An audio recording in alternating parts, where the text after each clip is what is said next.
बिस्मिल्लाहिर्रहमानिर्रहीम। अस्सलाम वालेकुम। हमारी आज की वीडियो का जो टॉपिक है वो difference between expression, equation and function. Students के लिए ये जानना बहुत ज़रूरी है कि इन तीनों में क्या फ़र्क है।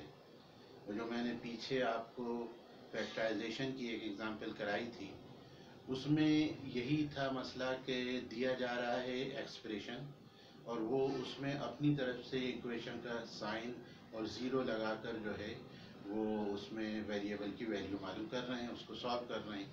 ये वो इसलिए कर रहे हैं कि उन्हें पता ही नहीं है कि फ़र्क क्या है। ठीक है ना। तो इस चीज़ को समझने की कोशिश करते हैं। और इतना सबको मालूम है कि ये जो अपना मैथमेटिक्स में सिंबल्स होते हैं वो इक्वेशन का साइन है not equal to, greater than, less than. फिलहाल हम इन्हीं को चार को सामने रखकर ये बात करते हैं कि तीन जगह मैंने एक ही चीज़ लिखी हुई है, 4x+5 तीन जगह मैंने लिखा है। ठीक है। अच्छा, मैं ये बताना चाहता हूँ कि अगर इस तरह से कुछ लिखा हो और उसके लेफ्ट हैंड साइड पर और राइट हैंड साइड पर इनमें से कोई सा भी साइन मौजूद नहीं है तो उस सूरत में हम इसको क्या कहते हैं। ठीक है। तो उस सूरत में कि जबकि इस किस्म की कोई चीज़ लिखी हुई है और उसके लेफ्ट हैंड साइड पर और राइट हैंड साइड पर कोई साइन इस किस्म का मौजूद नहीं है, equation not equal to, greater than, less than वगैरह, तो उस सूरत में हम इसको कहते हैं अलजेब्रिक इक्वेशन, अलजेब्रिक एक्सप्रेशन।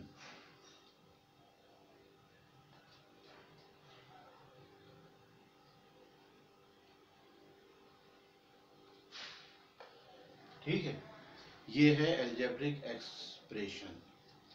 अगर मैं इसी चीज में राइट हैंड साइड पर इक्वल टू का साइन लगा के जीरो लगा दूं तो अब ये बन गई अलजेब्रिक इक्वेशन।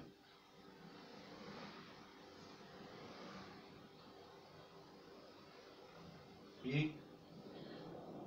तीसरे नंबर पे फिर वही लिखा हुआ है, मैं इसको थोड़ा सा और सामने लिख लेता हूँ, 4x+5, 4x+5।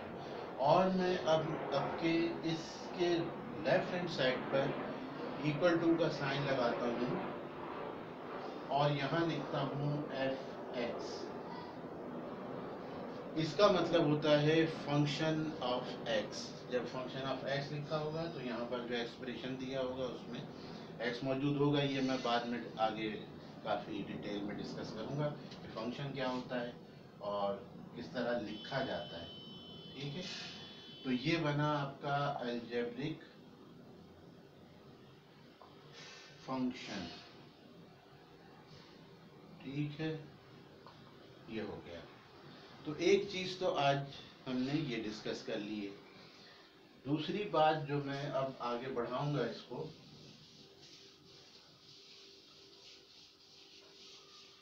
वो इस तरह है कि मैंने लिखा जनाब यहाँ पर ax+b = 0। ax+b = 0। ये क्या है? इसमें a और b कांस्टेंट है।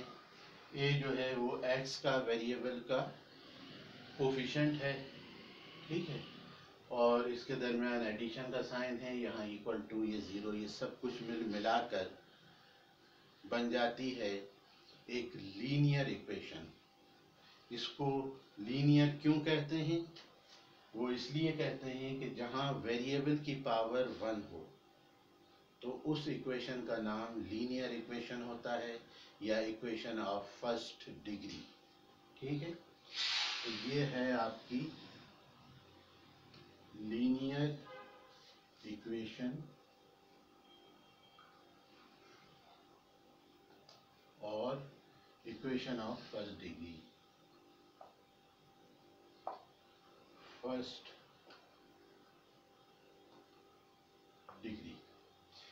इसकी कंडीशन होती है, इसकी बहुत ज़रूरी कंडीशन ये बताने वाले कि ये जो x का कोफिशिएंट है a, इसे किसी हाल में ज़ीरो नहीं होना चाहिए।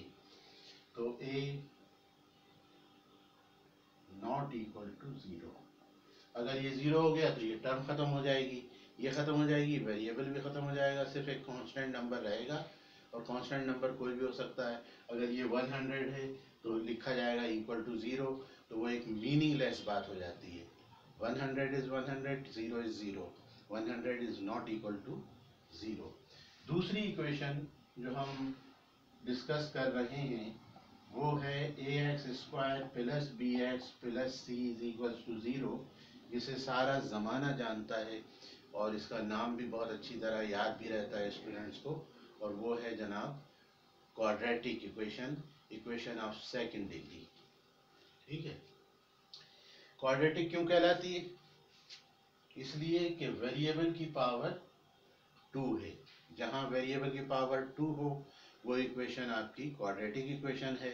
इसकी एग्जांपल मैं आगे देकर कुछ और चीज़ें भी इससे रिलेटेड समझाऊंगा आपको, लेकिन फ़िलहाल ये बता दूं कि इसमें भी ये वाली कंडीशन लगती है कि a जो है x² का कोफिशिएंट जो यहाँ पर है उसको ज़ीरो नहीं होना चाहिए।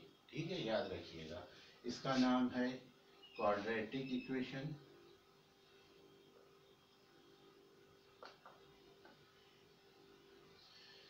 क्वाड्रेटिक इक्वेशन और इक्वेशन ऑफ सेकंड डिग्री, ठीक है ना। फैक्टर्स सेकंड डिग्री के दिए हुए होते हैं, इक्वेशन दी हुई होती है तो उसके फैक्टर्स बनाते हैं, ना बन रहे हो तो क्वाड्रेटिक फार्मूला इस्तेमाल करते हैं जो कि इसी इक्वेशन से निकाला गया है।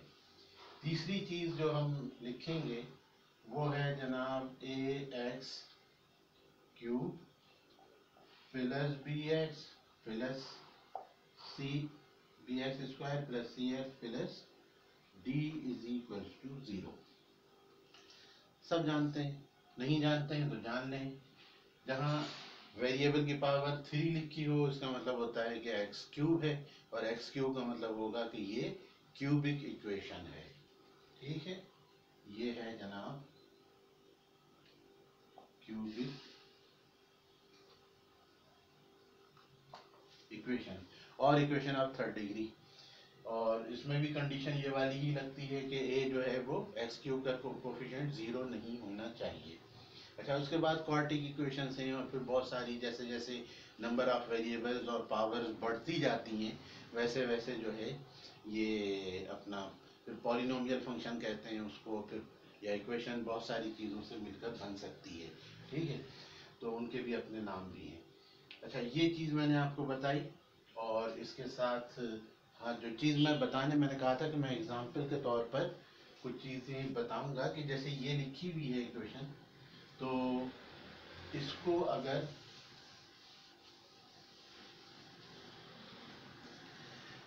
अगर मैं इस तरह लिख दूं कि ax³ minus b is equal to zero, तब भी ये क्यूबिक इक्वेशन है। ठीक है ना, इससे कोई फर्क नहीं पड़ता कि बीच वाली टर्म्स मौजूद नहीं है, स्क्वायर वाली x वाली टर्म मौजूद नहीं है और यहाँ माइनस साइन है, इससे कोई फर्क नहीं पड़ता। इसकी और इससे ज़्यादा बुरी मिसाल दे सकते हैं कि x³ अगर कहीं लिखा हो 1 के बराबर है तो ये भी आपकी क्यूबिक इक्वेशन है।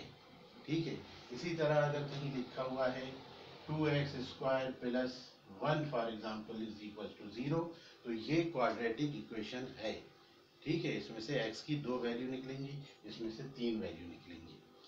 इसी तरह अगर कहीं लिखा हुआ हो कि x is equal to zero या y is equal to zero, तो ये भी लीनियर इक्वेशंस हैं। x is equal to zero and y is equal to zero किस चीज़ की इक्वेशन है? कोशिश कीजिएगा कि ये बात आप मुझे बताएं। जब आप मुझे नहीं बताएंगे फिर मैं आपको बताऊंगा कि ये बहुत इम्पॉर्टेंट इक्वेशंस हैं दोनों अपनी जगह, और इसका फिर कहाँ जाकर काम आती हैं, इसके नाम भी हैं और ये बताया जाएगा सारा कुछ आपको। तो आज की वीडियो हम इसी पर ख़त्म करते हैं। इंशाल्लाह आपसे अगली वीडियो में मुलाकात होगी। अपना ख्याल रखिएगा, सब्सक्राइब कीजिएगा। ठीक है, अल्लाह हाफिज़, अस्सलाम वालेकुम।